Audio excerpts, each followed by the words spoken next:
नमस्कार. संघर्ष वृत्तवाहिनीमध्ये आपलं स्वागत. घेऊया ठाणे आणि आसपासच्या परिसरामधील घडणाऱ्या महत्त्वाच्या घडामोडींचा आढावा. ठाणे शहर विधानसभा मतदारसंघात भारतीय जनता पक्षाचे उमेदवार संजय केळकर यांनी दमदार विजय मिळवत आपले स्थान पुन्हा एकदा भक्कम केलं आहे. केळकर यांनी मोठ्या मताधिक्याने विजय संपादन करून विरोधकांना पराभूत केले आहे. संजय केळकर यांच्या कामाचा ठसा, जनतेसाठी केलेले प्रयत्न आणि भाजपाच्या विकासप्रधान धोरणांवरती मतदारांनी विश्वास दाखवला आहे. ठाणे शहरातील रस्ते, वीज, पाणी पुरवठा आणि सामाजिक कल्याण यांसारख्या अनेक प्रकल्पांमुळे केळकर यांना नागरिकांकडून मोठा पाठिंबा मिळाला आहे. या विजयाच्या निमित्ताने ठाणे शहरात जल्लोषाचं वातावरण आहे. भाजप कार्यकर्त्यांनी फटाक्यांची आतिषबाजी, ढोल ताशांचे वादन आणि घोषणाबाजी करत केळकर यांच्या विजयाचा उत्सव केला. विजयानंतर केळकर यांनी ठाणेकर जनतेचे आभार मानत ठाणे शहराच्या विकासासाठी आणखी जोमाने काम करणार असून प्रत्येक नागरिकाच्या विश्वासाला पात्र ठरण्याचा प्रयत्न करेन असं आश्वासन दिलं आहे.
ठाणेकर मतदारांचं मी त्रिवार आभार मानतो की त्यांनी विकासाला मत दिलं आहे, आम्हाला मत दिलं आहे तिसऱ्यांदा.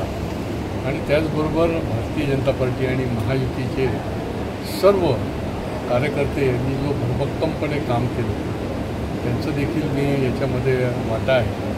देवेंद्र फडणवीस साहेब, आमचे भारतीय जनता पार्टीचे नेते एकनाथ शिंदे साहेब यांनी देखील विशेष लक्ष या ठिकाणी देखील दिलं. आणि ठाणेकरांनी तर म्हणजे त्यांना सलाम की त्यांनी तिसऱ्यांदा भरभक्कमपणे आशीर्वाद दिला आणि माझ्यावर विश्वास टाकला. त्यांच्या विश्वासाला कदापि तडा जाऊ देणार नाही आणि विकसित ठाण्याचं स्वप्न जे आहे ते निश्चितपणे साकार करण्याकरता जीवाचं रान. 14ला एक वेगळी परिस्थिती होती, 19ला परिस्थिती वेगळी होती आणि आता 24ला म्हणजे खूपच दुप्पट तिप्पट लीड जो आहे. म्हणजे विकासाला मतदार जो आहे तो ठाण्यातला सुज्ञ आणि जागरूक आहे, विकासाच्या बाजूने उभा राहतो आणि विकासाचं काम करणारे. आणि आमचं प्रगती पुस्तक आम्ही त्यांच्यासमोर ठेवल्यावर सकारात्मक आमचा जो प्रचार होता त्या प्रचाराच्या बाजूने त्यांनी आमच्यावर विश्वास टाकला. सगळ्यांनाच मतदाराला तर देईनच, ठाणेकर मतदार तर फारच जागरूकपणे मतदान करतो आणि त्यांनी विश्वास टाकला. आमचे कार्यकर्ते आहेत Bhajap, Shivsena, Republican Party of India आणि सर्व आमचे महायुतीचे नेते यांना निश्चितपणे याचं श्रेय जातं. विशेष करून भारतीय जनता पार्टीचे देवेंद्र फडणवीस साहेब असतील, या ठिकाणी नड्डाजी पण आले होते, गडकरी साहेब पण आले होते आणि ठाण्याचेच महाराष्ट्राचे जे मुख्यमंत्री एकनाथ शिंदे साहेब यांनी देखील विशेष लक्ष घातलं. बाकीच्याही आमच्या सहकाऱ्यांनी, त्या सगळ्यांना मी याचं श्रेय देतो. ठाणे महानगरपालिकेचे मालमत्ता कर म्हणजेच प्रॉपर्टी टॅक्स भरण्याचे आवाहन. सन 2022-23 या आर्थिक वर्षाचे मालमत्ता कराचे म्हणजेच प्रॉपर्टी टॅक्सचे बिल ठाणेकर करदात्यांना महापालिकेमार्फत आर्थिक वर्षाच्या सुरुवातीस म्हणजेच माहे एप्रिल 2022 मध्ये देण्यात आलेले आहे. तथापि अद्यापही काही करदात्यांनी मालमत्ता कर महापालिकेकडे जमा केलेला नाही. सध्या आर्थिक वर्षाचा अंतिम टप्पा सुरू झाला आहे. मालमत्ता कर वसुलीसाठी महापालिकेतर्फे कडक कारवाई हाती घेण्यात आली आहे. या अंतर्गत जंगम मालमत्ता, टीव्ही, फ्रीज, वाहन व इतर जप्त करणे तसेच स्थावर मालमत्ता वॉरंट बजावून जप्त करण्यात येत असून मालमत्तेचा जाहीर विक्रीद्वारे लिलाव करून कराची रक्कम वसूल करण्यात येत आहे. मालमत्तेस पाणी पुरवठा करण्यात येणारे नळ संयोजन खंडित करण्यात येत आहेत. त्याचप्रमाणे थकीत मालमत्ता करावर 2% व्याज आकारले जात असल्याने भरावयाची रक्कम वाढत आहे. आपला मालमत्ता कर propertytax.thanecity.gov.in या लिंकद्वारे तसंच गुगल पे, फोन पे, पेटीएम याद्वारे ऑनलाईन पद्धतीने करण्याची सुविधा उपलब्ध करून दिली आहे. शनिवार, रविवार व सार्वजनिक सुट्टीच्या दिवशी नागरिकांना मालमत्ता कर भरणे सोयीचे व्हावे याकरता महापालिकेचे मालमत्ता कर संलग्न कार्यालय या दिवशी कार्यान्वित ठेवण्यात आलेले आहे. तरी मालमत्ता कर वसुलीची अप्रिय कारवाई टाळण्याच्या दृष्टिकोनातून मालमत्ता कर भरून महापालिकेस सहकार्य करावे. धन्यवाद. श्री साईबाबा मंदिराचा 38वा वर्धापन दिन सोहळा 23 नोव्हेंबर 2024 ते 25 नोव्हेंबर 2024 या कालावधीत भक्तिमय वातावरणात मोठ्या उत्साहात साजरा करण्यात येत आहे. या 3 दिवसाच्या कार्यक्रमामध्ये ठाण्यासह आसपासच्या भागातील शेकडो भक्तांनी सहभाग नोंदवून श्रद्धा आणि भक्तीचे दर्शन घडवले. कार्यक्रमाची सुरुवात शनिवारी सकाळी 4:30 वाजता काकड आरती, साईबाबा मूर्तीला अभिषेक, आरती तसेच 7:30 वाजता श्री दत्तया यज्ञाची सुरुवात करून झाली. भक्तांनी मोठ्या संख्येने ते हजेरी लावून या पवित्र यज्ञामध्ये सहभाग घेतला. त्यानंतर लाडू प्रसाद वाटप करण्यात आले, ज्यामध्ये भक्तांनी आनंदाने भाग घेतला. सकाळी 9:30 वाजता झालेल्या गायन, भजन आणि कीर्तन कार्यक्रमाने वातावरणात भक्तिरसात न्हाऊन निघाले. या उत्सवाचे आयोजन श्री साईनाथ सेवा समितीच्या सक्रिय सहभागाने आणि प्रमुख सल्लागार श्री संजय केळकर, अध्यक्ष मंगेश नईबाकर आणि इतर सदस्यांच्या उपस्थितीत व मार्गदर्शनाखाली करण्यात आले. सदर उत्सवाला साई भक्तांनी जास्तीत जास्त मोठ्या संख्येने दर्शन व लाडू प्रसादाचा लाभ घ्यावा असं आवाहन श्री साईनाथ सेवा समितीचे अध्यक्ष मंगेश नईबाकर यांनी केले.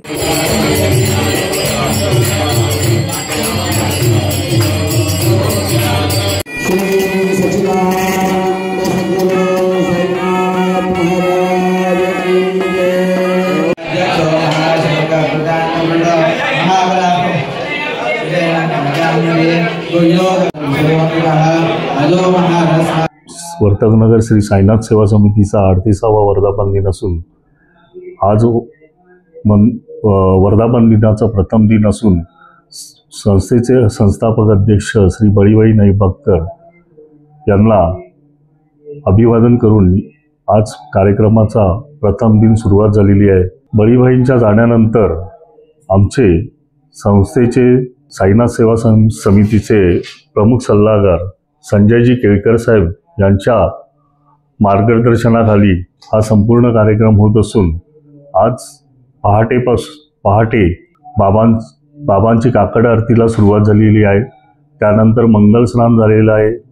आता आज दिनांक 23 रोजी सकाळी 8:30 वाजता श्री दत्तया यज्ञ जनकल्याणार्थ आजपासून सुरुवात होणार असून त्यानंतर बाबांचा जवळजवळ 3 दिवस हा जनकल्याणार्थ यात चालू राहणार असून त्यानंतर दुपारी 3 वाजता बाबांची पादुकांचे पालखी मिरवणूक संपूर्ण वर्तकनगर परिसरातून निघणार असून त्यानंतर वर्तकनगरमध्ये संपूर्ण परिसरामध्ये विद्युत रोषणाई केलेली असून वर्तकनगरच्या प्रवेशद्वारावर वर्तकनगरच्या नाक्यावरती प्रवेशद्वार तयार करण्यात आलेले आहे. जवळजवळ आज संपूर्ण महाराष्ट्रातून, ठाणे जिल्ह्यातून, मुंबईमधून साई भक्तांची आज मोठ्या प्रमाणावर दर्शनासाठी रांगा लागतील आणि आज त्यांना या दर्शनासाठी येणाऱ्या प्रत्येक भक्ताला जवळजवळ 15 टन लाडू तयार केलेले आहेत.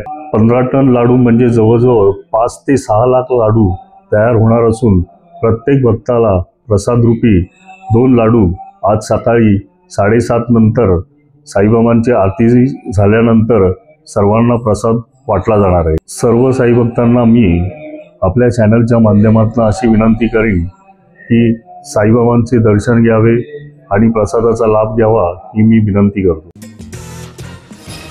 मुंब्रा विधानसभा मतदारसंघात झालेल्या निवडणुकीत राष्ट्रवादी काँग्रेसचे नेते जितेंद्र आव्हाड यांनी मोठ्या मताधिक्याने विजय मिळवला आहे. आव्हाड यांच्या विजयामुळे मुंब्रा परिसरात राष्ट्रवादी काँग्रेसचे वर्चस्व पुन्हा एकदा सिद्ध झालं आहे. जितेंद्र आव्हाड यांच्या मतदारसंघात विकास कामं, सामाजिक न्यायासाठी झगडणे आणि प्रभावी नेतृत्व यामुळे आपली छाप कायम ठेवली होती. यावेळी मतदारांनी त्यांच्यावरती विश्वास दाखवत त्यांना पुन्हा विधानसभेत पाठवलं आहे. आव्हाड यांच्या समर्थकांनी मोठ्या जल्लोषात हा विजय साजरा केला. ढोल ताशांच्या गजरात आणि फटाक्यांच्या आतिषबाजीमध्ये संपूर्ण मुंब्रा परिसरामध्ये जल्लोष नालेला पाहायला मिळाला. या विजयासाठी आव्हाड यांनी मुंब्रा मतदारांचे आभार मानले असून विकास कामांचा धडाका कायम ठेवण्याचं आश्वासन दिलं आहे.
असं आहे की पराभव ज्या पद्धतीने झाला आहे त्या अविश्वसनीय आहे आणि कोणी बोलणार नाही. पण मला EVMवरती प्रचंड शंका आहे. माझ्याकडे मुंब्रा कोशामध्ये काय प्रश्न व्यवस्थित विचारतो. तो मिळाला ना त्यांना मतदान जे झाले त्यांना तुम्हाला मतदान झालं ना सर विकासाला झालं. आणि जी माझी टिंगलटवाळी उडवली गेली, माझे फोटोज मॉर्फ करण्यात आले, माझ्याबद्दल जो खोटानाटा प्रचार करण्यात आला त्याला लोकांनी बरोबर उत्तर दिलं. सर विरोधकांनी जी पातळी सोडून प्रचार केला लोकांनी दाखवलं काय असतं. कोपरी पाचपाकडी विधानसभा मतदारसंघात मुख्यमंत्री एकनाथ शिंदे यांनी भव्य विजय मिळवत आपले नेतृत्व सिद्ध केलं आहे. शिंदे यांनी मोठ्या मताधिक्याने विरोधकांचा पराभव करत मतदारांचा विश्वास कायम ठेवला आहे. एकनाथ शिंदे यांची विकास कामे, ठाण्याच्या सर्वांगीण प्रगतीसाठी घेतलेल्या निर्णयामुळे आणि जनतेशी प्रामाणिक नात्यामुळे हा विजय त्यांनी साधला आहे. पायाभूत सुविधा, रस्ते, पूल, जलवाहिनी आणि ठाणेकरांसाठी केलेल्या लोकहिताच्या उपक्रमांमुळे त्यांनी जनतेच्या मनात विशेष स्थान निर्माण केलं आहे. शिंदे यांच्या विजयाच्या घोषणेनंतर कोपरी पाचपाकडी परिसरामध्ये जल्लोष झाला. त्यांच्या समर्थकांनी गुलाल उधळून फटाक्यांची आतिषबाजी करत आणि ढोल ताशांच्या गजरामध्ये आपला विजय साजरा केला. विजयानंतर एकनाथ शिंदे यांनी मतदारांचे आभार मानत ठाण्याच्या विकासाचे काम अधिक जोमाने सुरू ठेवण्याचं आश्वासन दिलं. ठाणेकरांच्या विश्वासामुळे हा विजय शक्य झाला आहे असं देखील शिंदे यांनी नम्रतापूर्वक सांगितलं. ए भाऊ ए पाटील ए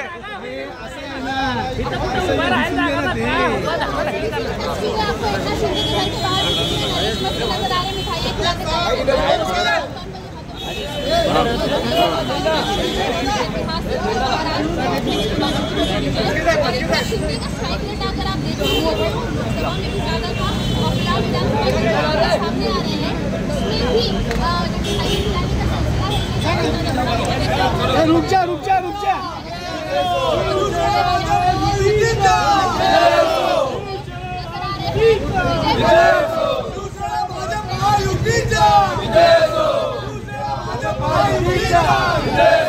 अरे विजुअल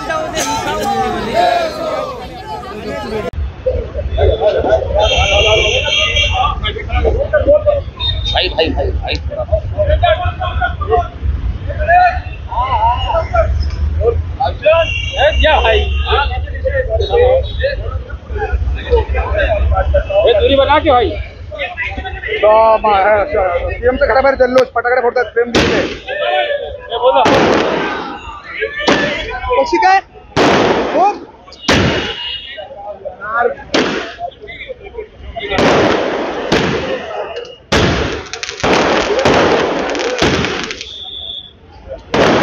या निवडणुकीमध्ये जनतेने दिली आणि म्हणून महाराष्ट्राच्या जनतेला मी पुन्हा एकदा त्यांच्या मनापासून आभार मानतो, त्यांना मनापासून धन्यवाद देतो की पूर्णपणे जे काम आम्ही केलं 2.5 वर्षामध्ये त्याचं मोजमाप, नोंद आणि त्याची कामाची पोचपावती या महाराष्ट्रातल्या जनतेने आम्हाला दिलेली आहे.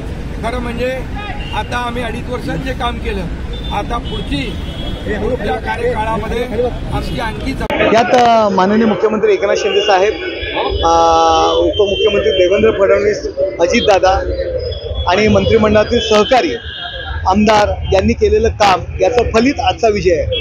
चांगल्या क्षणी कुठल्या माणसाचं नाव घेत आहे की ज्यांनी उद्धव ठाकरे यांची वाताहत केली, त्यांचं कुठे नाव घेत आहे? लोकांनी जोडे हाणलेले आहेत. उद्यापासून जेव्हा रस्त्यावर फिरणार आहेत लोक प्रत्यक्ष त्यांना जोडे मारणार आहेत. ठाणे जिल्ह्यातील राजकारणात महत्त्वाची भूमिका बजावणारे शिवसेना आणि महायुतीचे उमेदवार प्रताप सरनाईक यांनी 2024च्या महाराष्ट्र विधानसभा निवडणुकीत 1,09,116 मतांनी लीड घेत चौथ्यांदा आमदार म्हणून निवडून आले आहेत. त्यांच्या विजयामुळे ओवळा माजिवडा मतदारसंघातील त्यांची लोकप्रियता, शिवसेनेचा स्थानिक प्रभाव पुन्हा अधोरेखित झालेला दिसून येतोय. सरनाईक यांनी आपल्या मागील 15 वर्षाच्या कार्यकाळात ओवळा माजिवडा मतदारसंघात केलेल्या विकास कामांमुळे त्यांना जनाधार अधिक बळकट झालेला आहे. कॅशलेस हॉस्पिटल, ग्रंथालय, संगीत गुरुकुल, तीरंदाजी प्रशिक्षण केंद्र, टोगो व्हॅन, मेट्रो प्रकल्प यांसारख्या पायाभूत सुविधांमध्ये त्यांनी केलेल्या सुधारणा स्थानिक जनतेला प्रत्यक्ष अनुभवायला मिळाल्या आहेत. शिवाय कोविड-19च्या काळात गरजूंना दिलेल्या मदतीमुळे त्यांच्याबद्दल विश्वास वाढला आहे. यावेळी प्रताप सरनाईक यांनी आपल्या प्रतिस्पर्ध्यांवरती 1,09,116 मतांची लीड घेत मोठ्या मताधिक्याने विजय मिळवला आहे. प्रचारादरम्यान त्यांनी मतदारांसमोर विकास कामांबाबतचा अहवाल मांडला आणि ओवळा माजिवडा मतदारसंघाचा सर्वांगीण विकास करण्याचा संकल्प व्यक्त केला.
जी आता माहिती मिळाली जवळजवळ 1,10,000चं मताधिक्य आणि हा विजय निश्चितपणे माझ्या कार्यकर्त्यांमुळे आणि जी शिवसैनिकांनी अहोरात्र परिश्रम घेतले, मेहनत घेतली, महायुतीच्या कार्यकर्त्यांनी जी मेहनत घेतली त्या मेहनतीचे हे फळ आहे. पहिल्यांदाच मला वाटलं होतं की 1,00,000च्या मताधिक्याने मी निवडून येईल म्हणून मी बऱ्याच वेळा सांगितलं होतं, पण 1,10,000चं मताधिक्य जे मला आज मिळतं आहे ते फक्त आणि फक्त माझ्या सगळ्या शिवसैनिकांनी आणि महायुतीच्या कार्यकर्त्यांनी केलेल्या मेहनतीमुळे. नाही बघा, प्रामुख्यानं ह्या सगळ्या गोष्टींना कारणीभूत जर कोणी असेल तर राज्याचे लोकप्रिय मुख्यमंत्री एकनाथ शिंदे साहेब. हे सर्वसामान्य जनतासुद्धा सांगते. तुम्ही प्रत्येक तालुक्यामध्ये, खेड्यामध्ये, पाड्यामध्ये कुठेही जाऊन विचारा. कुणाला जर आमच्या भगिनीनं विचारलं तर मत कुणाला दिलं तर एकनाथ शिंदे यांना मुख्यमंत्री म्हणून मत मी दिलं आहे. भले तो उमेदवार कोण आहे त्यांनी पाहिलं नाही, अशी परिस्थिती या राज्यामध्ये निर्माण केली होती एकनाथ शिंदे साहेबांनी 27 महिन्याच्या कार्यकाळामध्ये. आणि ज्या पद्धतीनं त्यांनी काम केलं आणि ह्या देवेंद्र फडणवीस साहेबांनी, अजितदादा पवार यांनी जे सहकार्य त्यांना केलं त्यामुळे एवढ्या चांगल्या योजना राज्यामध्ये लाभू शकलेत आणि सुजलाम सुफलाम महाराष्ट्र करण्याचं धोरण त्यांनी आखलं. प्रामुख्याने MMRDA क्षेत्रामध्ये ज्या पद्धतीने विकास कामं मोठ्या प्रमाणात केली त्याचं हे यश आहे असं मला वाटतं. देशामध्ये नरेंद्र मोदी आणि त्याचबरोबर राज्यामध्ये महायुतीचं सरकार ज्या पद्धतीनं कार्यरत होतं त्याचा परिणाम म्हणून एवढं मोठ्या प्रमाणात हे महायुतीचे सगळे आमदार निवडून आलेले आहे. आणि अपेक्षा होती की विरोधी पक्षनेता तरी एखाद्या पक्षाला मिळावा, परंतु तो दुर्दैव आहे की विरोधी पक्षनेतासुद्धा आज विरोधी पक्षाला कुणालाही ती सदस्य संख्या 29 नसल्याकारणानं मिळू शकत नाही. त्यामुळे भविष्यामध्ये ज्या पद्धतीनं 27 महिन्याच्या कार्यकाळामध्ये आमचं महायुतीचं सरकार काम करत होतं तशाच पद्धतीचं काम हे भविष्यामध्ये महायुतीचं सगळे काम सरकार करेल याची मला खात्री आहे. तर हे होतं संघर्ष वृत्तवाहिनीचं आजचं बातमीपत्र. उद्या पुन्हा भेटू याच वेळी याच ठिकाणी ताज्या घडामोडींसह. तोपर्यंत नमस्कार.